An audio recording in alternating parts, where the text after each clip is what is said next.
MDRC is a nonprofit research and evaluation organization, and I head up a unit that's focused on post-secondary education. Most of our work is actually centered on community colleges and trying to evaluate the effectiveness of strategies to help students have better success in college. So in the early days of Achieving the Dream, MDRC was invited to become the evaluation partner, and from those very first conversations, we've worked with Lumina Foundation and the other partner organizations to design an evaluation to look at the effectiveness of Achieving the Dream, and also to provide formative feedback along the way to help improve the effort. So over these years, looking back on the growth of Achieving the Dream and now this being a separate organization, how do they fit into the landscape of community college completion? I think, Achieving the Dream has a very prominent role in that landscape now. And having been there from the beginning, I have to say it's a little bit amazing to see the development that has occurred over these past several years. But we began, as you know, with just a group of 26 colleges from 5 states that were involved. I honestly don't know what the current number of colleges and states is, but we clearly have a critical mass. What all of those institutions share in all those different places is a real commitment to using data to improve the services they provide to students, to improve instruction, and ultimately to improve student outcomes. So it's very exciting to be here and see how these ideas that really got started with such a small group have spread to so many. It really begins, I think, with a commitment by institutions to take a serious, hard look at their own data to understand how students are progressing through the college, to begin identifying perhaps problem areas or weaknesses in current college programs and services where they're not getting the kinds of outcomes they would hope to get. A problem that most community colleges face around the country is generally low graduation rates. It was believed for many years that a lot of students took a few courses at community college and then went and finished up their degrees at other places.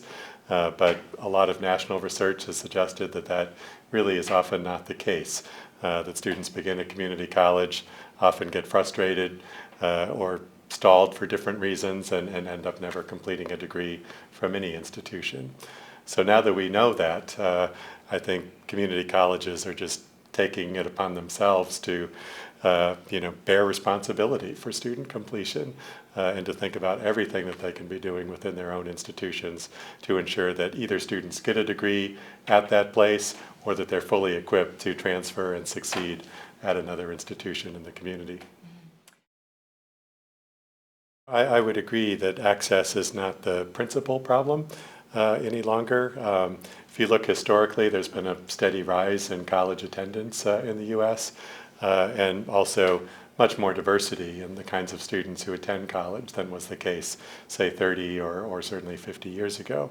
That's all good news, and we can be proud of that, I think, as a country, because that actually reflects a lot of policy decisions and the creation of financial aid opportunities and other things that have enabled greater access.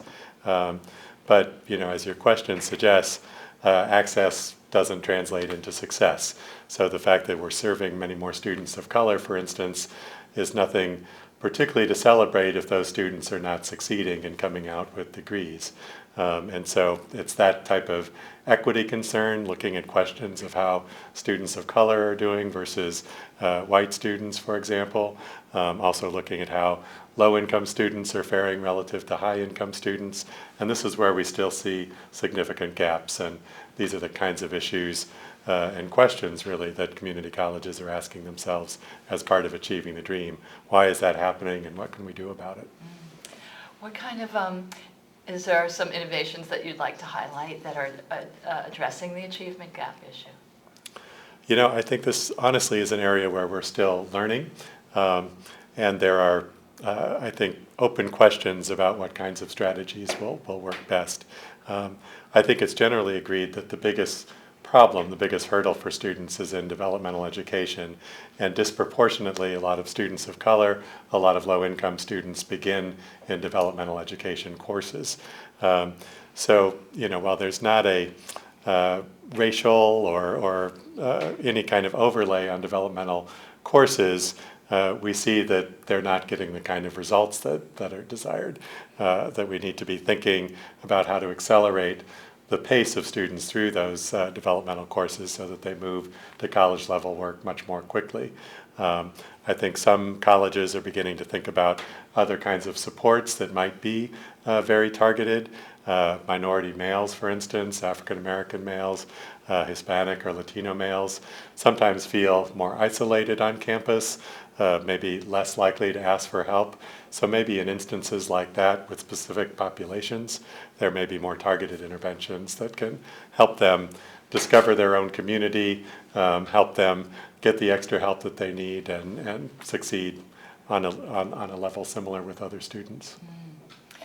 What brings you to dedicate so a large portion of your life to community college? Is there something that you're personally drawn to around that? You know, I think for me personally, the equity issue really is paramount. I look back to my own college experience. In many ways, I was very advantaged. I came from a family where college going was the norm. I was a financial aid recipient. I received a Pell Grant. I got a lot of support over the 4 years I was in college. But I look at my experience relative to many students in community college who come from much lower income backgrounds, who don't necessarily have a family background that's familiar with college or that supports college going. And I just think, you know, those students deserve the same kind of chance that I've received. I know how important college has been to my life and to the career path that I've chosen. So trying to think about ways to create similar opportunities for, you know, a much wider percentage of the population. Great. Thank you so much for sharing today. You're welcome.